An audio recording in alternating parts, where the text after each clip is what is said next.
हाय बच्चों, कैसे हो। आज मैं आपके विज्ञान का दूसरा चैप्टर अम्ल क्षार एवं लवण लेकर आया हूं। इसमें हम पढ़ेंगे अम्ल के गुण, क्षार के गुण, लवण के गुण के बारे में पढ़ेंगे और इनके अन्य घटनाओं के बारे में भी पढ़ेंगे हम। तो हम शुरू करते हैं अम्ल और क्षार तथा लवण के बारे में। तो चलिए बच्चों, हम शुरू करते हैं अम्ल के बारे में। चलिए, अम्ल एसिड भी बोलते हैं, ठीक है, एसिड भी बोलते हैं अम्ल को। अम्ल क्या है? तो अम्ल जो है स्वाद में खट्टा होता है। अम्ल स्वाद में खट्टा होता है। यह नीले लिटमस पेपर को लाल कर देता है, ठीक है। लेकिन लाल लिटमस पेपर का कलर कोई भी चेंज नहीं होता है। यह जलीय विलयन में H+ आयन देते हैं, मतलब यह पॉजिटिव आयन देते हैं, हाइड्रोजन पॉजिटिव आयन देते हैं। जैसे कि उदाहरण में हम ले सकते हैं हाइड्रोक्लोरिक एसिड, ठीक है, सल्फ्यूरिक एसिड H2SO4, CH3COOH, ठीक है, साइट्रिक एसिड इत्यादि।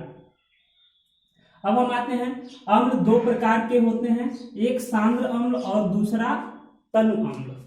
एक सांद्र अम्ल और दूसरा तनु अम्ल। सांद्र अम्ल क्या होता है? तो सांद्र अम्ल जिसमें अम्ल अधिक मात्रा, यानी ऐसे अम्ल, ठीक है, जिसमें अम्ल की मात्रा अधिक हो और जल कम मात्रा में हो, ठीक है, वह सांद्र अम्ल कहलाता है, ठीक है।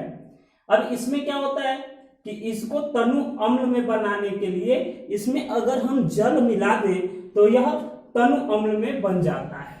जबकि तनु अम्ल में क्या होता है? तो अम्ल कम और जल अधिक होता है। इसको सांद्र बनाने के लिए हम क्या करते हैं? तो इसे ज्यादा से ज्यादा जब गर्म करेंगे, जल क्या होगा? वाष्प बन के उड़ जाएगा, तो यह पुनः क्या होता है? सांद्र बन जाता है। तो बच्चों, यह अम्ल है, ठीक है। अब अम्ल के बाद ये साइट्रिक एसिड जो है नींबू में पाया जाता है, ठीक है।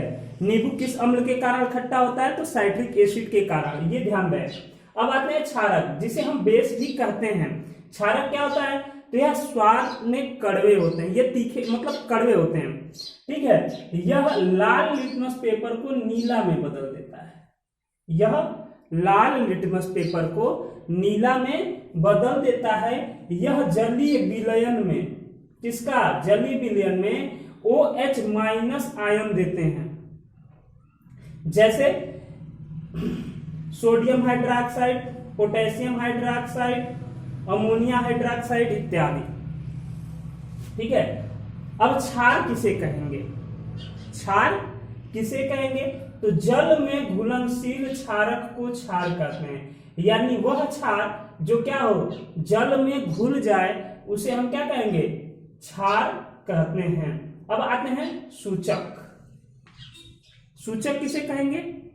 तो सूचक किसी दिए गए विलयन में, सूचक क्या होता है? सूचक जो है कह रहा है कि किसी दिए गए विलयन में क्या करता है? अम्ल और क्षार की उपस्थिति दर्शाता है, यानी उसमें अम्ल है कि क्षार है, इसकी उपस्थिति को दर्शाता है सूचक। इसका रंग या गंध अम्लीय या क्षारक माध्यम में बदल जाता है, यानी जब सूचक को हम क्या करते हैं? अम्ल या क्षारक के साथ क्या करते हैं? उनके माध्यम में ले जाते हैं, तो सूचक क्या करता है? यह बताता है कि यह अम्ली है कि क्षारीय है, ठीक है, जिससे क्या होता है? इनका रंग या गंध बदल जाता है। अब सूचक 3 प्रकार का होता है। सूचक 3 प्रकार का होता है। पहला है प्राकृतिक सूचक, दूसरा कृत्रिम या संश्लेषित सूचक, और तीसरा है गंधीय सूचक, ठीक है।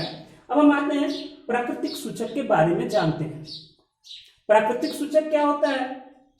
तो कह रहा है कि वे सूचक जो पौधों या वनस्पतियों से प्राप्त होते हों, उन्हें हम प्राकृतिक सूचक कहते हैं।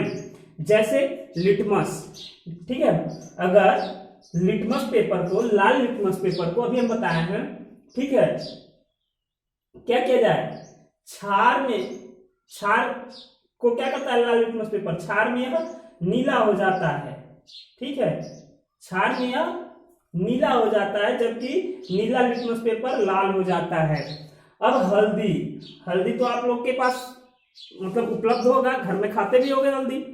तो हल्दी जो है यह क्या होता है, यह अम्ल में पीला ही होता है, इसका नेचुरल, हल्दी का नेचुरल कलर क्या होता है, पीला होता है। तो यह जो है अम्ल में पीला होता है, जबकि क्षार के साथ यह क्या होता है, लाल होता है। कभी कभी क्या करते हो आप, जब खाना खाते हो, सब्जी खाते हो, सब्जी में हल्दी पड़ती है ना, तो जब आप सब्जी खाते हो तो कपड़े पे क्या होता है, हल्दी गिर जाती है, दाल गिर जाता है, तो वो पीला हो जाता है। लेकिन जब आप कभी क्या करते हो, साबुन से या सर्फ से धोते हो, तो वो जगह क्या पड़ जाती है, लाल पड़ जाती है। यानी साबुन और सर्फ में क्या होता है, क्षार होता है, जिसकी वजह से हल्दी का कलर क्या हो जाता है, लाल हो जाता है। अब आते हैं कृत्रिम या संश्लेषित सूचक। कृत्रिम या संश्लेषित सूचक कह रहे हैं कि वे सूचक जो रसायनों द्वारा लैब में बनाए जाते हैं, वे सूचक जो रसायनों द्वारा लैब में बनाए जाते हैं, उन्हें हम क्या कहते हैं, कृत्रिम या संश्लेषित सूचक कहते हैं। जैसे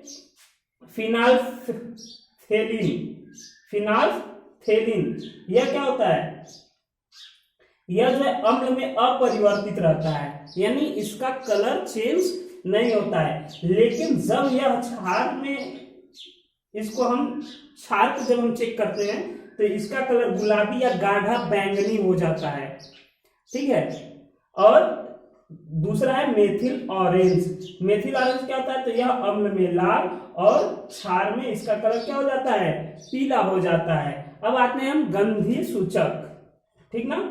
गंधीय सूचक, गंध मतलब सुगंध, गंध मतलब सुगंध, कह रहा है कि जिन पदार्थों का गंध अम्लीय या क्षारक, जिन पदार्थों का गंध अम्लीय या क्षारक माध्यम में बदल जाए उसे हम गंधीय सूचक कहते हैं, ठीक है।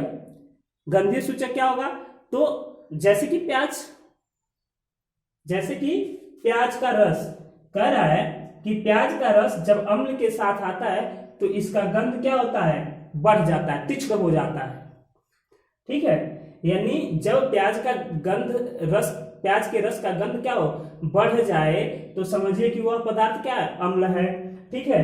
जबकि यह क्षार के साथ कोई गंध नहीं देता है, यानी महकता या नहीं है, ठीक है, स्मेल नहीं देता है। अब आते हैं लौंग का तेल।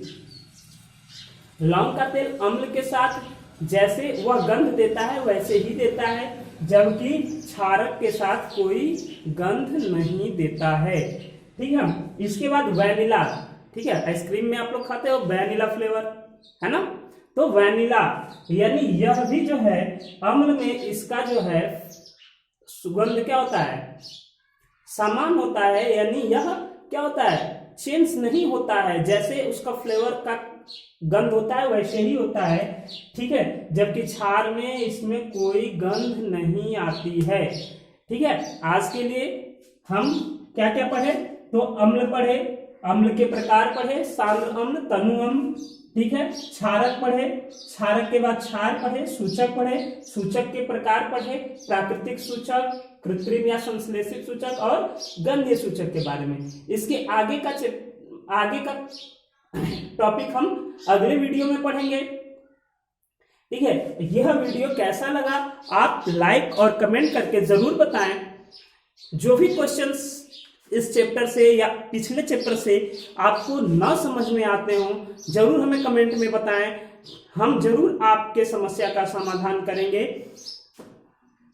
और जब भी आपको क्या हो, अगर वीडियो अच्छा लगे तो अपने दोस्तों में भी शेयर करिए, लाइक करिए, कमेंट करिए, ठीक है। Thank you.